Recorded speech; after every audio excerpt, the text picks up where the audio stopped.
how do you know that all of your work on Instagram is paying off? Well, that's where Instagram Insights come into play. And I know that the talk of analytics can seem super overwhelming, but in this video, I'm going to break down how to use Instagram Insights and the key metrics that you need to look out for to actually grow your following and your engagement on Instagram. If you haven't subscribed to this channel already, make sure to hit that subscribe button below so you don't miss out on any future content. And before we get started, make sure to click the link below this video to download my free Instagram bundle.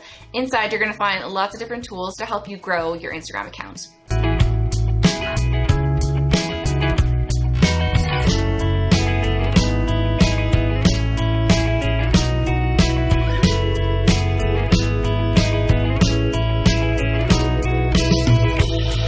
Now, Instagram Insights or Analytics recently just did a big update. But basically, it's a free native tool that allows you to see data on your followers, how your content's doing, what time they're regularly on Instagram, and so much more.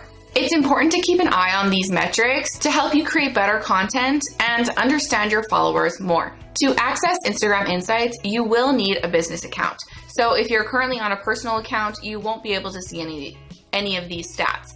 That's why I really recommend that if you're a business owner or are using Instagram to bring in traffic to some sort of offer, I highly recommend switching over to a business account. If you want to learn more about the different Instagram accounts, make sure to check out this video right here, and I'll link it in the YouTube cards above as well for you. So you're going to find these analytics in 3 different places on Instagram.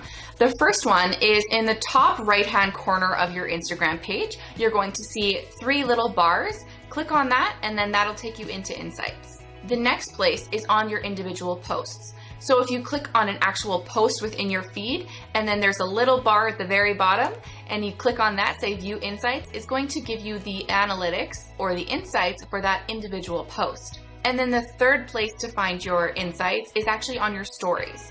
So if you have just posted a story, you can go and click on that story, and at the bottom left-hand corner, it's going to show you who viewed it and for how long and more. So let's jump over into my phone and walk through how the Insights page is set up. So when you first get onto the main page of your Insights, it'll actually show you everything that's happened in the last 7 days. So you'll see an overview of how many accounts you've reached, the content, interactions, and the total followers that you have. To get more granular on each of these aspects, you actually have to click into each one of them. So we're going to go into accounts reached. And then once you click into that, you're going to see how many accounts you've reached on each day of the week in the last 7 days, as well as how many impressions you have, profile visits, website clicks. So that's the link that's actually in your bio. How many people have tapped your email button, and so much more. You're also going to see your top posts, your top stories. Then if you go back out and then click on content interactions, that'll show you your post interactions, your likes, your comments, your saves, your story interactions. And again, that's in the last 7 days. Then if you go back out and you go into your total followers from that main screen, it's going to give you a breakdown of all of your different followers. So it's going to show you how many people followed you that week, how many people unfollowed you that week, the top locations, so the cities and countries that they're coming from. They're going to show you if they're female or male and what age range they are. And then a really important tool to keep note of is when they're active and at what times of the day. So this is my favorite feature of Instagram Insights because it's so helpful when it comes to your content. So for example, if I'm looking at mine right now, today is Monday. So if I tap on this one here, it's going to show me that my most active time of the day is 12 p.m. and I have 1,498 people active at that time, which means that if I'm posting content on a Monday, I'm going to really want to make sure that I'm posting at 12 o'clock, right? Because that's when my audience is most active. But one thing to note here, and lots of people don't know this, but the Instagram timing is actually based off of Pacific Standard Time. So if you're on a different time zone than that, you're gonna wanna make sure to do that difference in time, do that conversion, so that you're actually posting at the accurate time. Another really important analytic to take a look at in this followers section is about your audience itself. So are they male? Are they female? What age range are they? This can really help solidify your ideal client and your audience so that you know who you're talking to and what content to create. So again, if we look at my profile, the majority of my audience is between the ages of 25 and 34 and are female, which is perfect because that's exactly who my ideal client is, which means that the content that I'm creating is speaking to them, and that's who's being attracted to my profile. But if I took a look at this and most of my followers and most of my audience members on Instagram were male and they were, in their 65 plus, for example, I would know that I was creating content that wasn't in line with who I want my ideal client to be. So that's a really important metric to take a look at as well. The next important section that you really want to take a look at is that content section. So if we go back into it again, let's look at some of the content that you want to pay attention to. So where I want you to go is to top posts, and you're going to hit see all. That's going to give you a list of all of your different posts that you've posted in the last year. Now, automatically, what it triggers to is impressions. And impressions basically mean how many people have seen that piece of content. But there are other metrics that you're going to want to take a look at to see how your content is performing. So what you can do is you're going to click on the top where it says any likes in year, and you can pick either videos, photos, carousels if you wanted to pick a certain type of content.